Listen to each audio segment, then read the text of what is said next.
నమస్తే ఎన్పి సుధాకర్ రెడ్డి గారు, welcome to icon politics. నమస్తే నిహాల్ గారు. ఎస్ సార్, ఇప్పుడు చంద్రబాబు నాయుడు గారు ఆ, ఒక టీడీపీ పార్టీకి ఒక హెడ్ ఎలా ఉన్నారు, కానీ ఇప్పుడు లోకేష్ గారు వర్కింగ్ ప్రెసిడెంట్ అన్నట్టు మళ్ళీ వార్తలు వినిపిస్తున్నాయి. అంటే ఆ, వార్తలు వినిపిస్తే అది నిజంగానే ఇప్పుడు కాకపోయినా రేపు కానీ ఎల్లుండి కానీ అది సాధ్యమయ్యే అవకాశాలు కూడా ఉంటాయి.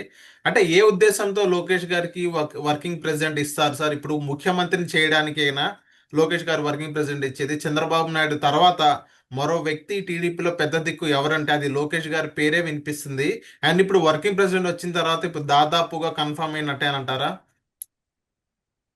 నిహాల్ గారు, తెలుగుదేశం పార్టీలో చంద్రబాబు నాయుడు గారు జాతీయ అధ్యక్షులు. అవును.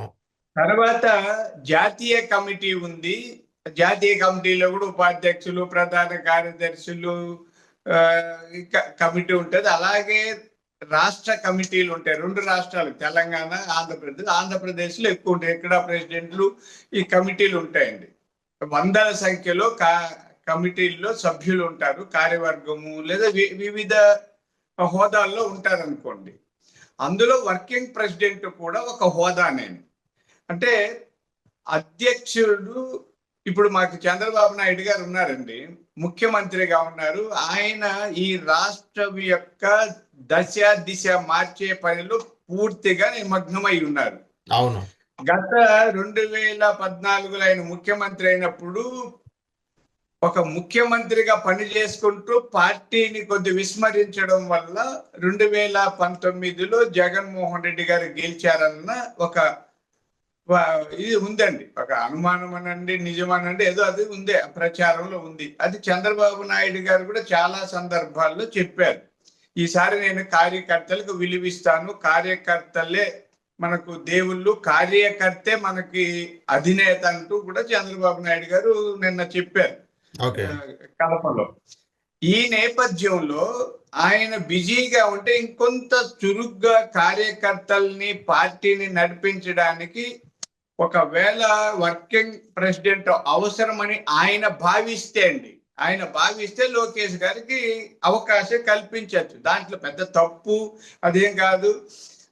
ముఖ్యమంత్రిని ఆయన చేయాలనుకుంటే ఇప్పుడు అనుకుంటే కూడా అవుతాదండి. ఇక్కడ ఈ సాక్షి పేపరు లేదా వైఎస్ఆర్ పార్టీ వాళ్ళు ప్రతిదాన్ని చిలువులు పలువులు చేయడం అలవాటు చేసుకున్నారు. ఇది మా పార్టీ అంతర్గత వ్యవహారం. ఈరోజు 5 గంటలకి చంద్రబాబు నాయుడు గారిని ఎన్నుకుంటారు. ఇది సహజమండి. అంటే మనం మామూలుగా నామినేషన్లు వేస్తాం అంటారు. వర్ల రామయ్య గారు ఎన్నికల కమిటీ చైర్మన్ గా ఉన్నారు, ప్రకటిస్తారు, అది అయిపోతుంది.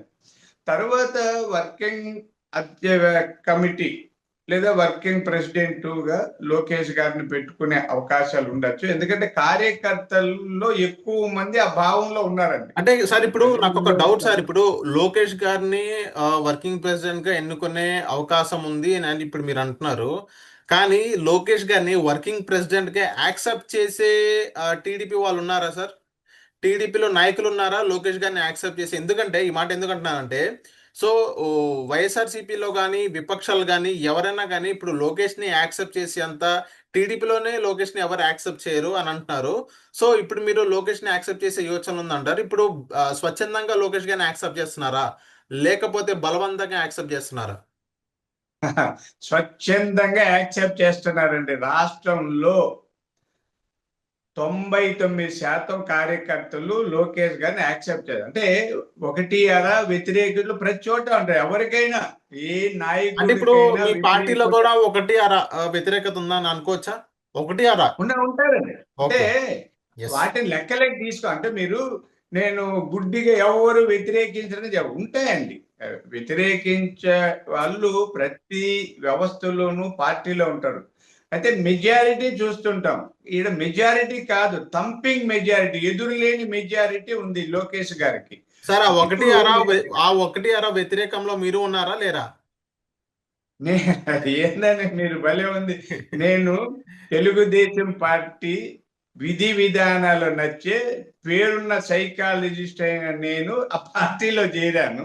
ఆ పార్టీలో పనిచేస్తాను. లోకేష్ గారు లేదా చంద్రబాబు నాయుడు గారు మిగతా ఆ సిద్ధాంతాలు, విధానాలు నచ్చి నేను ఆడున్నాను. లోకేష్ గారిని నేనైతే యాక్సెప్ట్ చేస్తాను. ఓకే. నేను నా వ్యక్తిగతంగా మీరు అడిగారు కాబట్టి చెప్తున్నాను. ఓకే. ఎందుకంటే మీకు ఈ క్లారిటీ వాళ్ళు ఎందుకు యాక్సెప్ట్ చేస్తారని చెప్పాలి. ఇప్పుడు ఒక డాక్టర్ ఉంటాడండి. ఆ డాక్టర్కి పెద్ద హాస్పిటల్ ఉంటుంది. ఆ హాస్పిటల్లో తన కొడుకు డాక్టర్ కావాలంటే అతను డాక్టర్ చదివి ఉంటేనే డాక్టర్ అవుతాడు, లేకపోతే యజమానిగా ఉంటాడు. మీకు అవును. అర్థమైంది కదా. ఒక లాయర్ ఉంటాడు, తన కొడుకుని లాయర్ చేయాలంటే లా పాస్ కావాలి. అలా లోకేష్ గారు చంద్రబాబు నాయుడు గారు కొడుకే అండి. అక్కడ వరకు లోకేష్ గారిని చంద్రబాబు నాయుడు గారి కొడుకు కాబట్టి వర్కింగ్ ప్రెసిడెంట్ చేయడం లేదు. అంటే చేస్తారా అదే చేయరా అనేది చంద్రబాబు నాయుడు గారి ఇష్టం అండి.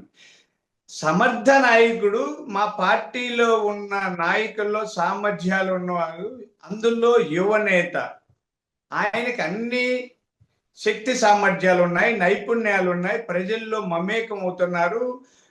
పెద్ద ఎత్తున పాదయాత్ర చేశారు, ప్రజలందరి మధ్య తిరుగుతున్నారు, రాజకీయ నాయకుడుగా పరిణతి చెందుతున్నారు, పరిపక్వత చెందుతున్నారు, పార్టీని నడిపించగలిగిన సామర్థ్యాలు పెంచుకున్నాడు. ఇవన్నీ ఉన్నప్పుడు ఆయన యాక్సెప్ట్ చేయడంలో తప్పేముందండి. అవసరం కదా, పార్టీకి కూడా అవసరం. ఇప్పుడు మనం ఇప్పుడు మీరు లాంగ్ జర్నీ చేసేటప్పుడు బస్సుల్లో ఇద్దరు డ్రైవర్లు ఉంటారు. మన ఆర్టీసీలో అయితే డ్రైవరు ఆయన, కండక్టర్ ఆయన.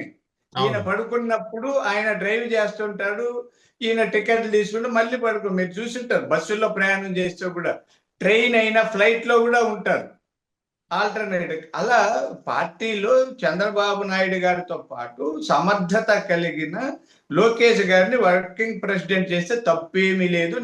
నేను కాదు, అందరం సమర్థిస్తున్నాము. దీన్ని చిలువలు పలవాళ్ళు చేయాల్సిన పని లేదు. Okay. Okay. So thank you sir మైకాన్ పాలిటిక్స్ వచ్చినందుకు.